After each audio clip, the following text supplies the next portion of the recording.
봄이 오는 길목에서였을까. 한 사내가 조선으로 향하는 배에 몸을 실었다. 그는 일본 유학생이었고 아내의 병환을 핑계로 귀국길에 오르고 있었다. 그러나 그의 마음속엔 가족에 대한 걱정만 있는 것이 아니었다. 무언가 알 수 없는 무거운 회의감과 슬픔, 그리고 지치도록 낯선 조국에 대한 어색함이 그를 짓누르고 있었다. 그의 이름은 끝내 밝혀지지 않는다. 그는 특정한 이름보다 그 시대를 살았던 많은 사람들의 얼굴을 상징한다. 그가 도쿄에서 부산으로 들어올 무렵 거리는 긴장으로 가득 차 있었다. 서울에선 민중들이 독립을 외쳤다는 소식이 퍼지고 있었고 일제 경찰들은 삼엄한 검문 검색을 시작하고 있었다. 남자는 기차를 타고 서울로 향했다. 낯설고 거친 풍경, 말없이 그를 흘겨보는 사람들, 곳곳에 걸린 일본어 간판과 군복 차림의 헌병들. 이것이 그의 고향이었다.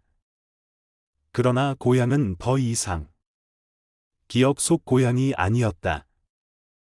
기차 안에서 그는 여러 사람들을 만난다. 일본인 관료, 사업을 벌이는 조선인, 가난한 농민, 그리고 자신의 신분을 숨긴 채 말없이 좌석에 앉아 있는 젊은이들.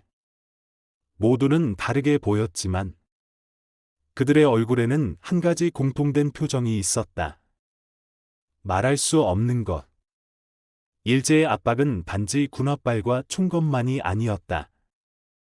그것은 마음속에서 침묵하게 만드는 것이었고 사람들 사이에 눈빛을 회피하게 만드는 것이었다. 남자는 기차를 타고 집으로 향하는 동안 자신의 과거와 지금을 되돌아본다. 그는 부유한 집안에서 자랐고 일본에서 근대적 교육을 받았고 서구의 사상과 문물을 익혔으며 자신이 진보적이고 계명된 인간이라 믿고 있었다. 그러나 조선으로 돌아온 그는 그 믿음이 얼마나 헛된 것이었는지를 점점 깨달아간다. 형은 친일 세력과 손잡고 가문을 지탱하고 있었고 부모는 가부장적 권위와 체면에 얽매여 있었으며 그의 아내는 병든 몸으로 침묵 속에서 시들어가고 있었다. 그는 이 세계에서 어디에도 속할 수 없다는 사실을 깨닫는다. 일제에 저항하기엔 너무 연약했고 그들과 타협하기엔 양심이 불편했다. 친일도 민족주의도 아닌 어딘가 부유하는 회색지대. 그곳이 바로 그의 정체성이었고 그의 고통이었다. 어느 날 그는 거리에서 시위대와 군경 사이에 끼어 있는 젊은이를 본다.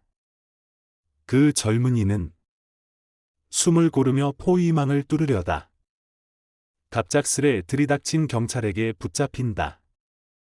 그 광경은 그의 가슴을 깊이 찌른다. 그는 알고 있었다. 그 청년의 표정은 자신의 잃어버린 용기의 얼굴이었다. 아무것도 하지 못하는 죄책감, 무기력한 자기 연민. 그는 차마 자신을 바라볼 수 없었다. 서울의 집에 도착한 그는 거대한 가문의 구석에서 모든 것이 오래되어 버린 채 형식만을 간직하고 있는 세계를 목격한다. 어머니는 병상에 있고 형은 기득권을 지키기 위해 다양한 사람들과 타협하고 있었으며 하녀들과 하인들은 무표정한 얼굴로 관습대로 움직일 뿐이었다. 그곳엔 온기가 없었다. 그는 다시 떠나야겠다고 생각한다. 일본으로 돌아가도 이 나라에 있어도 그의 자리는 없다고 느낀다. 그러나 떠나는 마음도 도착한 마음만큼이나 무거웠다. 서울역 플랫폼에서 그는 다시 기차에 몸을 싣는다. 떠나기 전 마지막으로 들은 소리는 누군가의 외침이었다. 대한독립 만세.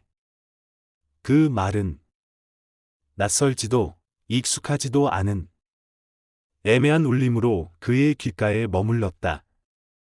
그리고 그는 알 수 없었다.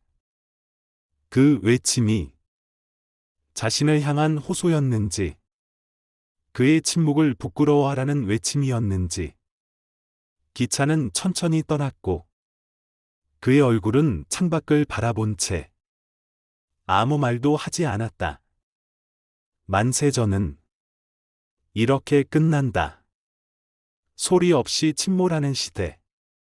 그 한가운데 어느 지식인의 눈으로 바라본 조국의 풍경과 양심의 초상이다. 우리는 종종 기억이라는 말에 기대어 지나간 시간들을 되새긴다. 하지만 기억 속의 풍경은 항상 밝거나 선명하지 않다. 어떤 기억은 흐릿하고 어떤 기억은 너무 또렷해서 되돌아보는 것조차 아프다. 염상섭의 만세전은 그런 기억들 중에서도 조금 더 묵직하고 조용한 쪽에 가까운 작품이다. 이 소설은 무엇보다 소리 없는 고백이다. 그리고 그 고백은 시대와 개인, 조국과 인간의 양심 사이에서 어느 한편도 택하지 못한 사람의 혼잣말이다. 작품 속 주인공은 이름이 없다. 그는 그저 유학생이고 아내가 아프다는 이유로 일시 귀국 중인 청년이며 조선이라는 조국에 어쩌면 이미 정서적으로는 낯선 이방인이 되어버린 사람이다. 그러나 바로 그 이름 없음이 이 작품의 상징이다. 그는 자신이 누구인지 말할 수 없는 사람이다. 일본에서 근대 교육을 받은 그는 개명되고 문명화된 인간으로 스스로를 여기고 있었지만 그가 조선 땅에 발을 딛는 순간 그 모든 자부심은 무너져 내린다. 일제에 점령당한 땅.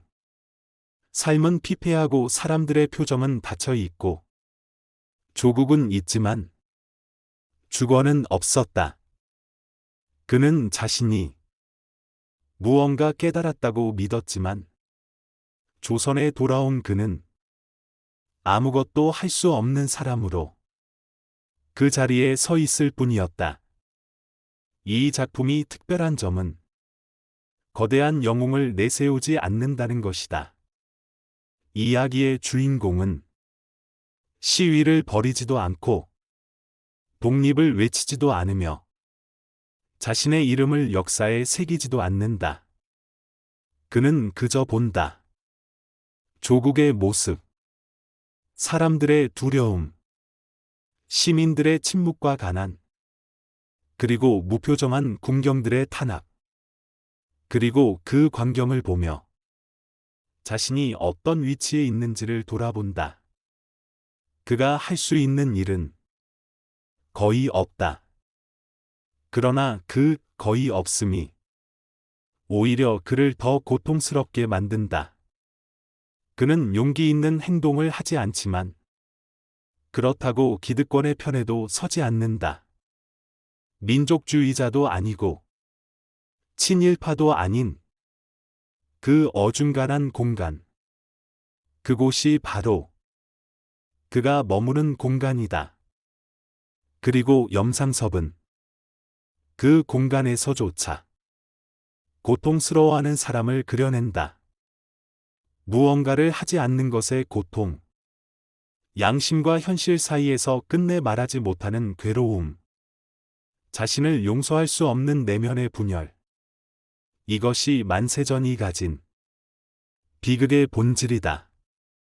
주인공은 끊임없이 주변을 관찰한다. 기차 안에서, 거리에서, 집 안에서. 그는 사람들의 말과 표정을 통해 이 나라의 병을 읽어내고 자신이 가진 밖의 눈으로 그 병을 해부하듯 바라본다.